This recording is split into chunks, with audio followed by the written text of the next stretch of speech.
Are you or someone you know looking to buy or sell a home? When you use a HomeGain Realtor to buy or sell a home, you can get $150. Visit homegain.com and click on the Promo 150 banner at the top of the page to get started. Compare HomeGain Realtors and choose your favorite. Complete your home purchase or sale transaction with a HomeGain Realtor, and HomeGain will pay you $150. Get started today by going to homegain.com. Welcome back to Real Estate 360 Live. I am your host, Ryan Sloper, joined by my guest, Louis Cammarosano, the general manager of HomeGain. Quick reminder, Real Estate 360 is a show dedicated to building the Washington, D.C. Metro's housing or credit markets one house at a time.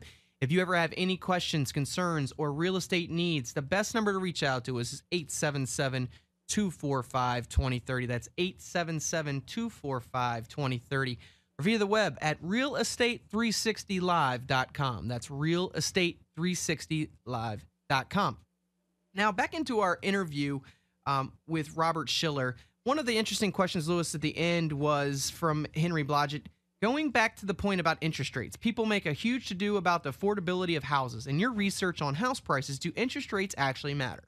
Or is mortgage finance such a new concept in the history of homeownership that you don't have enough data? Schiller's response was, I think historically, if you look at it, interest rates don't seem to matter very much in determining home prices. In terms of forecasting, what you're asking me to do, to forecast the change, the big thing in forecasting home prices is momentum. It's different than the stock market. So if it's going to be up, it will continue going up, and if it's going to be going down, it will continue going down. By that model, which is the most successful forecasting model for home prices, prices will keep going down. What are your thoughts about that, Louis? I'll let you answer that first. That's just the way he looks at things. I think that the housing market, unlike stocks, has a far less numerous amount of sample to make those determinations, because stocks get traded countless times in a given day, and there's but there's thousands of stocks in the NASDAQ and the Dow Jones, and they get traded constantly during the day, whereas homes get traded probably on average every few years. So I don't think there's such a thing as momentum play in the housing market.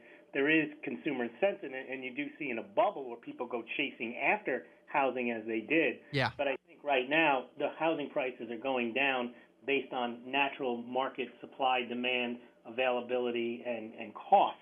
Yep. And I don't think that that's as subject to momentum as he makes it out to be. I think stocks actually are much more, at least in the short term, subject to momentum swings. I was thinking the same exact thing. And to be honest with you, I didn't like the comment at all. I didn't really think it made much sense, but I didn't either. I tried to make sense out of it. yeah, I was trying to. I sat dumbfounded for at least 5 minutes. As what is he trying to say? I'm not really sure. I mean, and give you a prime example in the D.C. metro area. I mean, the reason why we have prices that are increasing is the supply and demand, just like you said. He would say they're increasing because they're increasing. Yeah.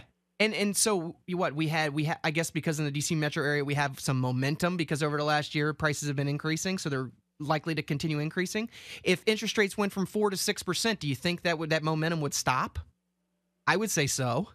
You know what I mean? The people that are out there that are making a conscious effort now to say, I want to jump into the market has a lot to do with interest rates. I don't care what anybody says. I think the fundamentals apply much more to the housing market. People will chase a stock even if the fundamentals aren't there because they know everybody else is chasing it. Yep. But I won't think that people would just throw $800,000 around, especially after the experience that we've had in the last few years on a home, just because they think it's going up because it's been going up, or vice versa, it's going down, and they necessarily won't buy because they think it's headed down because it has been going down. And these were comments. I think people make the determination for those types of purchases, I think, with a lot more sanity than they do when they chase stocks. Right, and or they panic sell stocks. These were comments coming from a guy that had accurately predicted 2 bubbles before. So, I mean, I guess he's basically saying that the momentum carries into a bubble each time. I don't know, but realistically, I'd say that you and I are on the same page with it being a supply and demand thing. And obviously, where there's an oversupply in some areas, we have prices that are declining. Where there's an undersupply, we have prices that are increasing, like in the D.C. metro area. All right, so 2-1, we beat Shiller. Yes, we definitely do. Well, now it's time for the Credit Fix, where our credit expert, Ronnie Lambeth, is going to give us the facts about your credit and what the big banks and credit bureaus don't want you to know. Ronnie, what do you got for us today, man? Hi, this is Ronnie, certified FICO credit professional and your local credit expert, bringing to you each and every week what I think the banks, the credit bureaus, the nasty collection companies, what they don't want you to know about your credit score, and what actually happens behind closed doors. One of the questions I get all the time on my radio show is, how many points does an inquiry impact my credit score? Well, really, you got to understand the difference between a soft inquiry and a hard inquiry. A hard inquiry is when you go out and you apply for credit, whether it's a credit card, a mortgage, or a car loan, or a personal loan. That is a hard inquiry when a creditor, such as a bank, pulls your credit, looks at your credit report, and determines whether or not you're a good risk for them. A soft inquiry or promotional inquiry is when you go to a website like freecreditreport.com or Credit Keeper or Credit Check Total or all the other websites out there, and you actually pull your own credit report. Or when a credit card company pulls your credit as a promotional inquiry. Those inquiries have no impact negatively on your credit score. The only one that has a negative impact on your credit score is a hard inquiry. Now, hard inquiries will show up on your credit report for as long as 2 years, but they only impact your credit score for 1 year. So my recommendation is, if you're going to apply for a mortgage, a car loan, or a credit card, make sure you do it all in the same month. Because if you go out and you apply for credit each and every month throughout the year, for example, if you go shopping and they say, hey, would you like to save 10% off of your $10 bill because you just bought some new pantyhose or maybe some nylons, or maybe you're buying some new jeans and you're going to save $5 if you apply for credit with the department store. Absolutely never, ever, ever go for that trick, because that will only drive down your credit score. So if you're going to apply for credit, do it all at once, because each month after you apply for credit, your credit score is going to slowly increase and eventually it's going to drop off.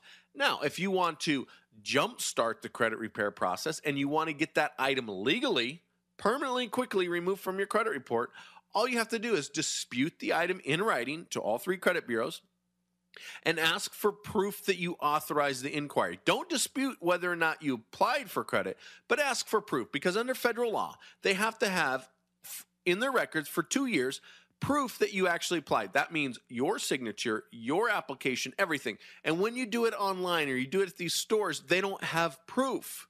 So you can get it easily, legally, and permanently removed from your credit report. Now, to answer your question, how many points does a hard inquiry impact my credit score?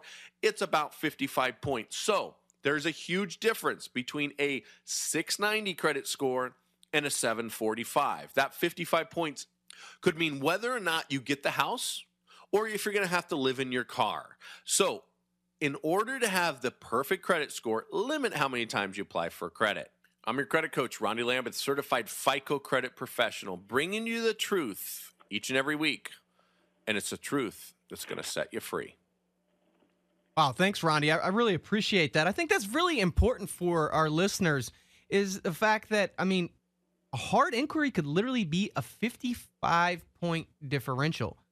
Now, Lewis, you and I both know that, I mean, in today's mortgage world, it's hard enough to get a loan, and then all of a sudden you go out thinking you're doing the smart thing and shopping, 3 or 4 different people over the, a 2 or 3 month period. That could be detrimental to getting a home. I think that it's very smart to make sure that before you do anything at all regarding your credit, that you reach out to a professional to make sure that how it will impact you. I can't tell you how many times, time and time again, that I tell somebody, do not do anything without asking me or consulting me first, because it could be the difference between you getting a home and not. And literally 5 to 10 points on somebody's credit score could be the difference between somebody getting a home and not. Or getting a home and paying more for it on the mortgage rate. Oh, 100%. I mean, that is a critical thing, especially now since there's so many credit overlays for credit score, where if you're over a 740, you're getting the best pricing, but if you drop down below 680, it could get as much as a quarter to 3/8 to a half worse. So I mean, your long-term finance costs are through the roof. It makes a lot of sense too, because a lot of people are always, they're using these free reporting services, and they're always saying, Ryan, I went on a freecreditscore.com and they're telling me my score is 720. Well, that's great. That was a soft pull, so it didn't affect your credit score. As soon as I have to pull your credit, if I'm pulling it because you're applying for a mortgage, it could drop as much as 55 points. So I tend to get the argument, well, you're telling me my score is one thing, but that's not right. I got my score from this online vendor, and this is what it is. That's not true. And the only scores that we can go by are the ones that are pulled by our credit bureaus. That was something I didn't know, the difference between a hard pull and a soft pull. I thought when you apply and you purchase these credit reporting services that what you pull is the actual number that when the creditor goes to pull your report would be the same one. And you've told us that it's not. Yeah, it's not. And I mean, that could be definitely the difference between somebody thinking they're qualified and really being qualified. We're coming up on the end of the show. Louis, I want to thank you again for coming on. Sorry for the technical difficulties we had along the way. Thanks for having me. But at any rate, how can our listeners get in touch with HomeGain, and if they're trying to find a real estate agent, get their home values? Where can they go? You can do all that by going to homegain.com, and the best place to start is at the homepage of homegain.com. There's plenty of information on how to get your home value, how to select a real estate agent, some market information on where home prices are headed according to realtors, according to homeowners. There's a home ownership satisfaction survey results on the homepage. And there's also homes for sale that you can search directly from the homepage. So go to homegain.com and get started today. Awesome. Thanks, Louis. Appreciate it. Thanks, Ryan.